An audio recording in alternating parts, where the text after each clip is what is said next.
The Midnight Hauntings.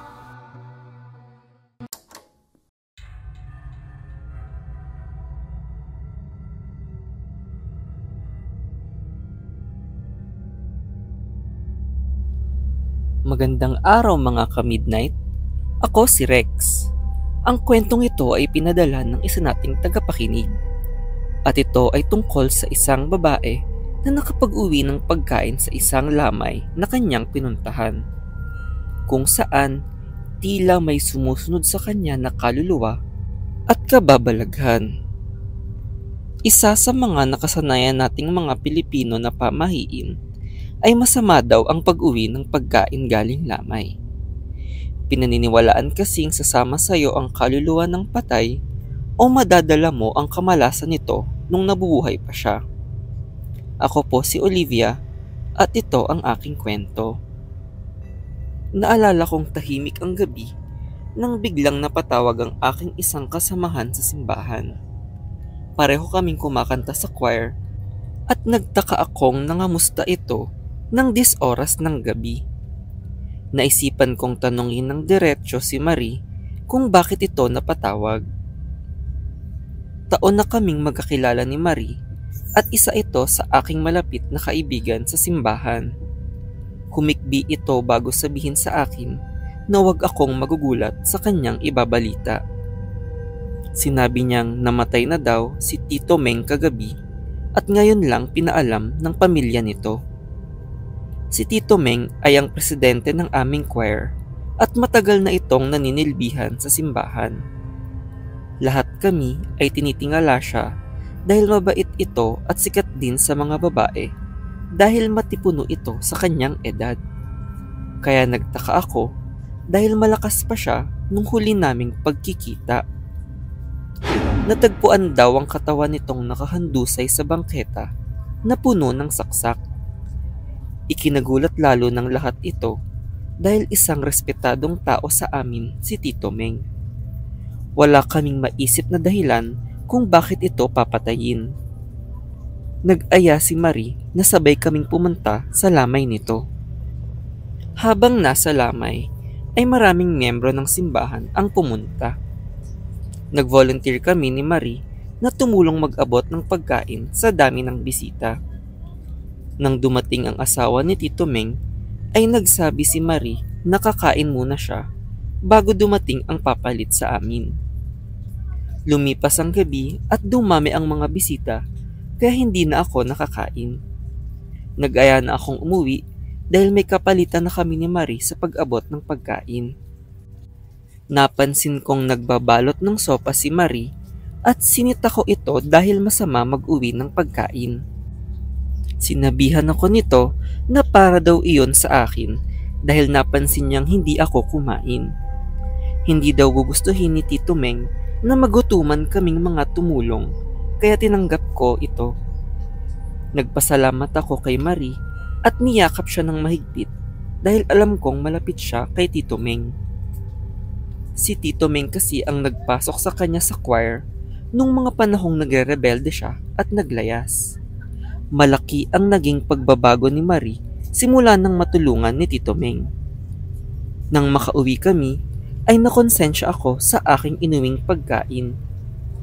Nagbabasa-basa ako sa pamahiin ng pag-uwi ng pagkain galing lamay at may ibang nagsasabi na baliktad naman ang nakasanayan nila.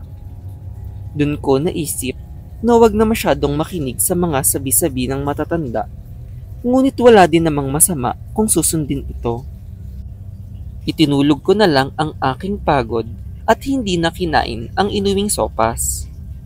Habang natutulog ako, ay nakaramdam ako na tila may humihila sa aking kumot pababa at nilalamig na ako. Pagdilat ko ng aking mga mata, ay napasigaw ako sa aking nakita sa aking harapan. Kaluluwa ito ni Tito Meng na nakapatong sa akin at sinasakal ako. Napansin ko ding parang hinuhubaran ako nito at napadasal ako sa takot. Matapos kong magdasal ay biglang naglaho na parang bula ang kaluluwa ni Tito Meng at nanginginig ako sa takot. Hindi ako makapaniwalang magpapakita ito sa akin at pinakamalala pa ay tinangka akong pagsamantalahan ng kaluluwa nito. Agad akong tumawag sa aking kakilalang espiritista at humingi ng tulong para madasalan ako. Ayon sa kanya, ay may sumpa daw ang inuwi kong sopas. Hindi daw ito simpleng pagkain lang at may masamang intensyon daw ang nag-abot sa akin nito. Naalala kong si Marie ang nagpumilit sa aking iuwi ang sopas sa lamay. Napaisip ako kung masama ba ang loob nito sa akin nang ako ang kinuhang lead singer sa choir.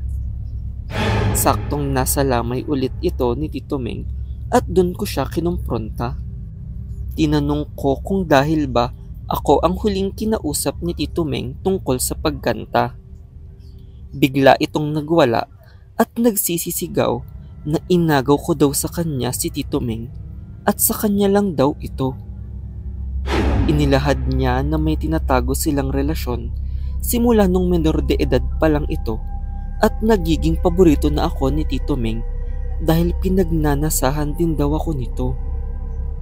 Natahimik ang buong lamay dahil hindi makapaniwala sa sinasabi ni Marie. Sinabi din niya na hindi niya gustong patayin si Tito Meng, ngunit nandilim daw ang kanyang paningin nung nalaman niyang kinausap ako nito. Pinagsasasaksak daw niya ito dahil sa pagsiselos. Saktong dumating ang mga pulis na tinawag ng umiiyak na byuda ni Tito Meng. Nahuli ito dahil sa pagkumpisal niya sa pagpatay kay Tito Meng. Tumatawa si Marie habang umiiyak na sinasabing sinumpa niya ang aking sopas para matikman daw ako ni Tito Meng kahit kaluluwa na ito. Naisip naming nabaliw na ito sa pagmamahal kay Tito Meng at sa pang-aabuso nito. Ayon sa investigasyon ng mga pulis, ay totoo ang mga paratang ni Marie at pinagsamantalahan at naaabuso nito si Marie simula nung tinulungan niya ito.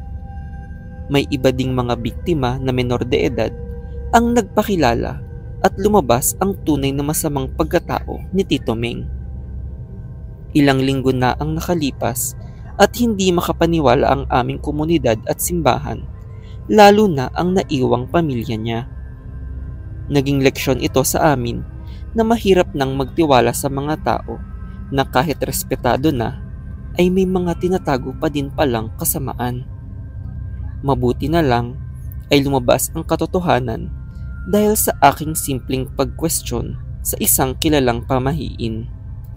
Dahil lahat ng ito ay nadiskubre ko dahil lang sa aking pag-uwi ng isang sopas sa lamay.